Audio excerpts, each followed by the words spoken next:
Salut frères et sœurs, restez bénis, que la paix demeure sur vous. Donc, alors, vous ne pouvez pas plaire à tout le monde, ça c'est une certitude. Et on croit que parce que les gens sont en Christ, qu'ils sont nés de nouveau, qu'ils ont reçu l'Esprit Saint, qu'ils sont censés vous aimer, qu'ils sont censés vous apprécier, qu'ils ont un devoir envers vous d'appréciation, un devoir envers vous de supporters, de personnes qui sont là pour vous et qui aiment tout ce qui est en vous, puisque vous êtes en Christ et que vous appartenez à Christ, que Christ habite en vous et que vous faites un avec Christ, et puis vous qui vivez, c'est Christ qui vit en vous, donc ils doivent, vos frères et sœurs, vous respecter, vous aimer tel que vous êtes,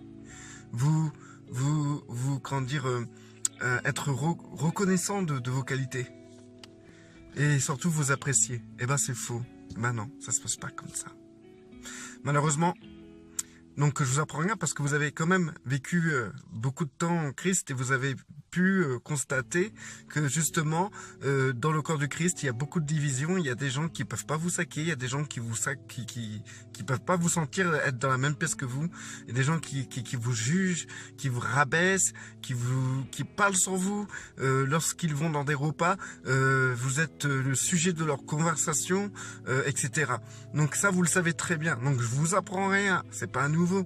Même vous-même, même nous-mêmes, même moi, ça m'est arrivé de pas pouvoir supporter une personne, de pas pouvoir saquer un frère ou une sœur par son comportement, sa manière d'être, un frère par exemple, un frère qui veut tout le temps avoir raison, qui veut tout le temps montrer, s'imposer, et ça, moi ça me gave. Donc du coup, rien que ça, son comportement, je l'apprécie pas du tout, et plus il reste dans cette identité-là, moi je vais apprécier la personne. Ça nous est tous arrivé d'avoir des soucis avec des frères et des sœurs et de pas pouvoir les régler parce que c'est impossible de les régler et qu'on veut zapper, on zappe. Sur Facebook, là, franchement, bravo. Sur les réseaux sociaux, c'est encore pire.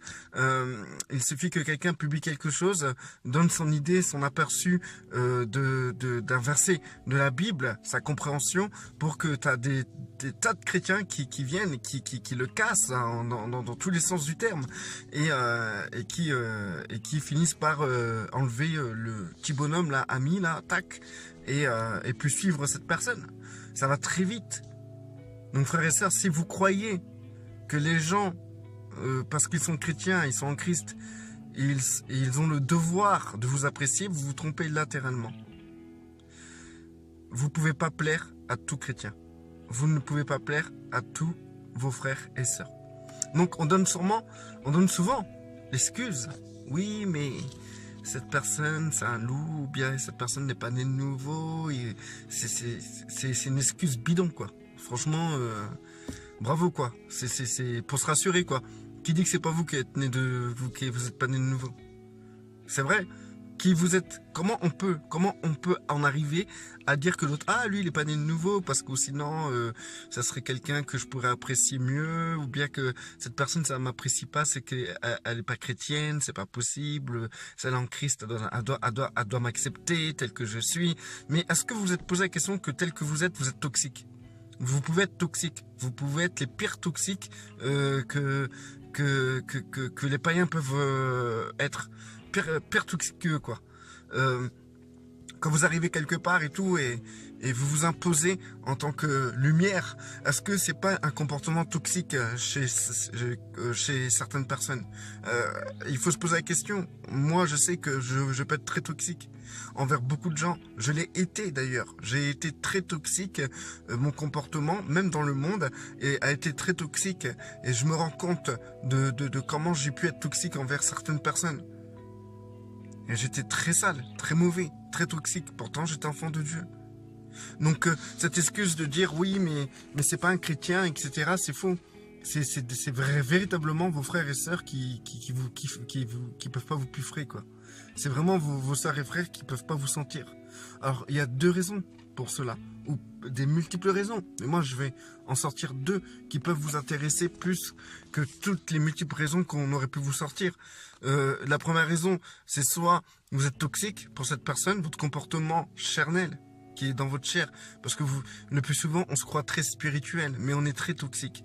Moi, je connais des personnes, même sur Facebook, combien de personnes se croient très spirituelles quand ils viennent mettre leurs commentaires, quand ils viennent me contredire, quand ils viennent me parler, ils se croient tellement spirituels qu'ils se permettent même de vouloir m'enseigner. Donc du coup, il y a beaucoup de gens qui viennent vers vous avec une grande spiritualité incroyable et qui vous agacent plus qu'autre chose en vérité.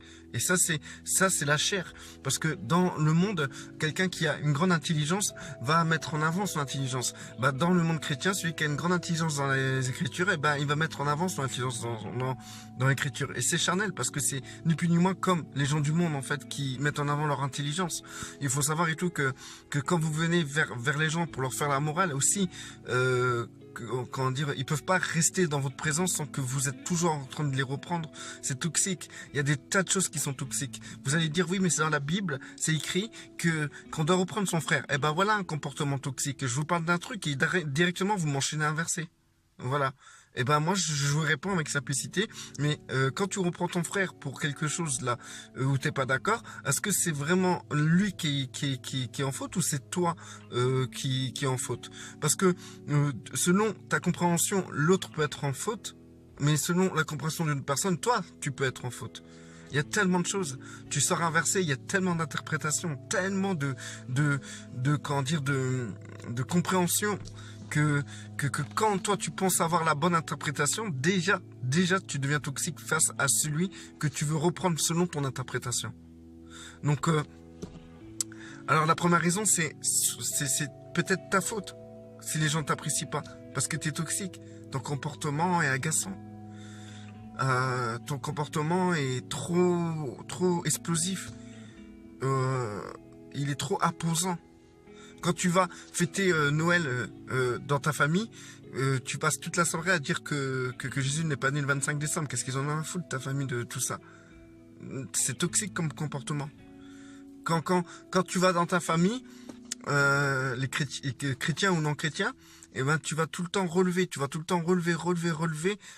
choses qui ne vont pas. C'est toxique. Parce que quand tu es dans ta famille, tu dois être le premier à les accepter avec leurs défauts, au lieu de vouloir corriger leurs défauts. Genre, tu vas avoir 2 personnes qui sont ensemble, ça fait 5 ans qu'ils sont ensemble, et ils s'aiment vraiment. Au lieu de dire, waouh, vraiment, c'est un amour magnifique et tout, que le Seigneur vous bénisse, en sachant que le Seigneur lui-même sera les guider vers le mariage ou un truc comme ça, ben, vous allez leur faire la morale pendant des heures sur le mariage, sur la fornication, ce qui est bien et pas bien, etc. On est tous passés par là. On a tous été des personnes toxiques en soi. On a tous été des personnes qui ont carrément saoulé l'environnement dans lesquels on a été invité, où on s'est imposé. Où quelqu'un il va parler de sa compréhension d'un verset. Au lieu de l'écouter et dire ouais bah ok c'est cool, je vais méditer sur ta compréhension quoi de ces versets, et ben au lieu d'attendre qu'il te demande à toi quelle est ton interprétation, bah en fait toi tu vas arriver, tu vas dire en fait moi je pense plutôt que c'est ça. Je pense que plutôt voilà, directement tu vas le contredire dans sa compréhension, et ça c'est très toxique. Qui dit que t'as pas tort? Franchement, en réalité, tu vas me dire, ouais, mais attends, il faut reprendre le frère, si imagine-toi, il interprète mal un verset, mais qui dit que toi, tu ne l'interprètes pas mal? Et en es-tu sûr? Et si, en plus de ça, dans notre comportement toxique, on a tendance à être sûr de notre comportement. Le pire dans tout ça, c'est se sentir justicier.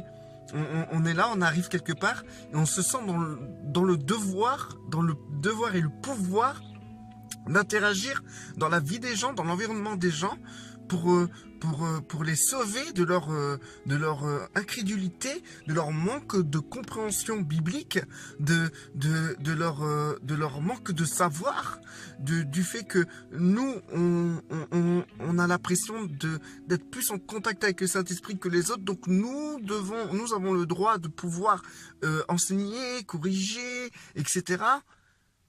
Cet esprit de justicier partout où vous allez. Que le Seigneur lui-même nous demande d'être simplement des serviteurs. Vous savez, c'est quoi un serviteur? Un serviteur, c'est pas un justicier. Un serviteur, c'est pas quelqu'un qui va aller tout le temps contredire son maître.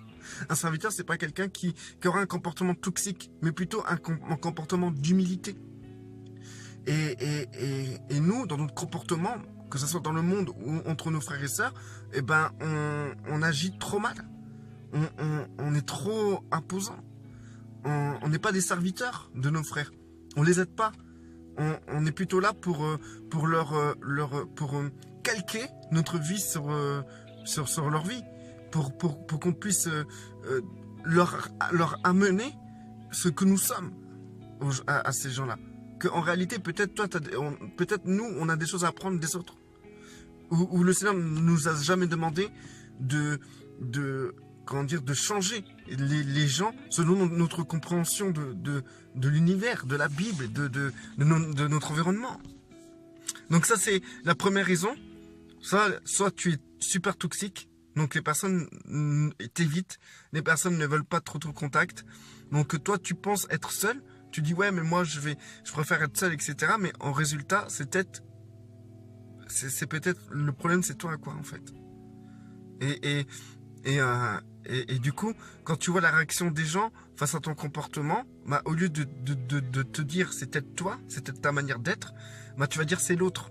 C'est l'autre, il comprend rien, il est aveuglé, il vient du diable, c'est pas un chrétien. Voilà, comme ça c'est réglé, point à la ligne et on n'en parle plus. Eh ben non, peut-être il y a aussi une deuxième solution. Peut-être c'est pas de ta faute à toi, mais peut-être c'est l'autre, c'est la faute de l'autre. Pourquoi ? Parce que si quand je parlais de solutions, c'est par rapport au fait qu'il y a des gens qui ne peuvent pas te puifrer, des chrétiens, des frères et sœurs qui ne peuvent pas te puifrer. Il y a deux solutions que moi je donne. Il peut y en avoir d'autres. Mais dans la première solution, c'est t'es toxique. Et dans la deuxième solution, c'est peut-être l'autre qui est pas toxique, mais l'autre qui est charnel dans son comportement. C'est quelqu'un qui est en Christ, qui est ton frère ou qui est ta sœur, et qui encore vivent dans la chair. Donc, du coup, ils ont la même opinion, le même schéma de raisonnement que quand ils étaient dans le monde. Donc, du coup, ces gens-là n'ont pas encore compris qu'ils doivent arrêter de ne pas supporter quelqu'un. Mais qu'ils doivent plutôt, dans leur ouverture, essayer de supporter la personne et de mettre tout en prière pour que tout se fasse, tout se coordonne bien entre ce que le Seigneur lui demande de faire et sa chair qui ne peut pas te supporter. Et donc, il peut, à travers ça, trouver un équilibre. Et au lieu de pas te piffrer, ben, il va apprendre à supporter ton caractère avec délicatesse, avec beaucoup de soin, au jour. Et ainsi, éviter de pécher en te rejetant, en te jugeant, en te rabaissant, en s'éloignant de toi, en t'évitant, etc. Mais, frères et sœurs, cette deuxième situation-là, c'est la preuve même que nous-mêmes aussi, on a été dans cette condition-là. On veut aimer, mais parfois la chair prend le dessus et face à des personnes, à cause du comportement de certaines personnes, et ben en fait on a en nous un sentiment de rejet. On a envie de rejeter cette personne, on a envie d'éviter cette personne. Parce que attention, il y a des gens ils sont hyper chiants, il y a des frères et sœurs qui sont hyper chiants. Et donc du coup on n'a pas envie d'être trop avec eux. Donc du coup on va essayer de les éviter, etc. Et en fait, dans ces cas-là, on va avoir un comportement charnel. Donc, je vous dis pas que c'est facile de supporter quelqu'un. C'est la chose la plus dure de supporter quelqu'un de chiant. C'est la chose la plus dure. Mais dites-vous que vous êtes encore plus chiant. qu'on est encore plus chiant que ceux qu'on considère chiants. Donc du coup, dans cette affaire, c'est kiff-kiff. On se supporte les uns les autres. Donc du coup, sur ce, je tiens à vous dire que il faut beaucoup de temps, déjà, pour réussir à supporter quelqu'un d'autre. Et il faut un travail énorme. Et c'est beaucoup de délicatesse, beaucoup de réflexion. On peut pas supporter d'une manière humaine et charnelle tout le monde. Ça, c'est certain. Maintenant, s'il y a des gens que vraiment ils sont toxiques dans votre vie, ça, c'est notre histoire, frères et sœurs. Parce qu'il y a des gens qu'on peut supporter parce qu'ils sont pas toxiques. On supporte, c'est juste des choses dans leur comportement qu'on n'aime pas trop. Ou qui sont tout le temps en train de vouloir nous reprendre, etc., etc. Et ben, ou soit des personnes vraiment qui vous déstabilisent total. Et si vous êtes en présence de personnes qui vous déstabilisent total, de frères et de sœurs, vous pouvez mettre ça entre les mains de Dieu, pardonner ce frère ou cette sœur. Et ce que je pourrais vous conseiller, c'est réfléchir à une solution pour éviter le contact avec ce frère ou cette sœur, si c'est possible. Parce qu'il y a des frères et sœurs qui sont tellement toxiques et charnels qui vous pourrissent la vie, qui vous pourrissent votre moment présent. Dans ces cas-là, vous êtes libre, sachez-le. Vous n'êtes pas obligé de les supporter, de supporter cette situation. Pas de les supporter eux, mais de supporter cette situation. Vous n'êtes pas obligé de vivre cela. Donc, c'est pour ça que cela appelle à une réflexion. Parce que vous ne pouvez pas agir d'une manière impulsive ni charnelle. Mais vous devez agir d'une manière spirituelle envers l'autre. Si vous êtes plus mature, vous devez comprendre que votre comportement envers l'autre, même si l'autre personne qui est toxique, doit être spirituel. Et donc du coup, il faut se tourner vers le Seigneur, arranger cette situation avec le Seigneur pour que cela se fasse d'une manière inspirée. Mais vous n'êtes pas obligé. Vous n'êtes pas obligé de supporter des personnes toxiques qui ne veulent pas changer. D'accord, frères et sœurs?